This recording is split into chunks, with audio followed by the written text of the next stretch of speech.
TTC മികച്ച മാർക്കോടെ പാസ്സായിട്ടും ഒരു തൊഴിലിനു വേണ്ടി അലയുകയാണ് അട്ടപ്പാടി തടിക്കുണ്ട് ആദിവാസി ഊര് നിവാസിയായ സുരേഷ്. തന്റെ വീടിനടുത്തുള്ള സ്കൂളുകളിൽ അധ്യാപകർ കുട്ടികളെ പഠിപ്പിക്കാതെ മുങ്ങി നടക്കുമ്പോഴാണ് ഈ ആദിവാസി യുവാവ് ജോലി കിട്ടാതെ കൂലിപ്പണിയെടുത്ത് ജീവിക്കുന്നത്.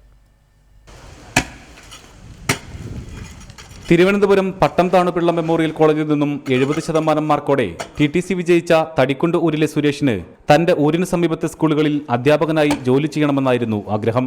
വേണ്ടത്ര അധ്യാപകരില്ലാതെ പ്രവർത്തിക്കുന്ന ഈ സ്കൂളുകളിലെ കുട്ടികൾക്ക് 4 അക്ഷരം പറഞ്ഞുകൊടുക്കാം എന്നതു മാത്രമാണ് സുരേഷിന്റെ ലക്ഷ്യം. എന്നാൽ സ്കൂളിൽ ഒഴിവുള്ളപ്പോഴൊന്നും സുരേഷിന് ഒരു താൽക്കാലിക നിയമനം പോലും അധികൃതർ നൽകാത്തത് ഈ യുവാവിനെ വേദനിപ്പിക്കുന്നു. മണ്ണാർക്കാടാണ് നമ്മുടെ ഉപജില്ലാ വിദ്യാഭ്യാസ ഓഫീസ്. അവിടെ പോയി കണ്ടപ്പോൾ പ്രധാന അധ്യാപകനായ എച്ച് എം നേരിട്ട് എടുക്കേണ്ടതായിരുന്നു, ഒരാളെ ഒഴിവുണ്ടായിരുന്നു, അപ്പോൾ നേരിട്ടെടുക്കേണ്ടതായിരുന്നു. അപ്പോൾ ഇവിടെ വന്ന് പറയണത് കൊണ്ടൊരു കാര്യമില്ല, അദ്ദേഹം തന്നെ ആരെങ്കിലും നേരിട്ട് എടുത്താൽ മതിയായിരുന്നു എന്നാണ് പറഞ്ഞത്. ഇപ്പോൾ കൂലിപ്പണിയെടുത്താണ് സുരേഷ് ജീവിക്കുന്നത്. ഏറെ കഷ്ടപ്പെട്ട് പഠിച്ചിട്ടും ജോലി കിട്ടാത്തതിന്റെ സങ്കടമുണ്ട് ഈ യുവാവിന്.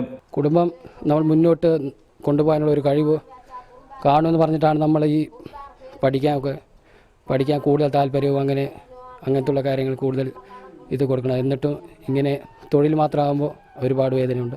ആവശ്യമായ യോഗ്യതകളുള്ള ആദിവാസി വിഭാഗത്തിൽപ്പെട്ടവരെ അധ്യാപകരായി നിയമിച്ചുകൊണ്ട് കുറുമ്പാ മേഖലകളിലെ സ്കൂളുകളുടെ പ്രശ്നം പരിഹരിക്കണമെന്നാണ് ഇവരുടെ ആവശ്യം.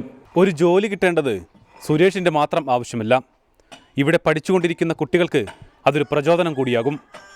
ക്യാമറമാൻ പ്രജിത് കൊങ്ങാടിനോടൊപ്പം പ്രസാദ് ഉടുമ്പിശ്ശേരി, റിപ്പോർട്ടർ, പാലക്കാട്.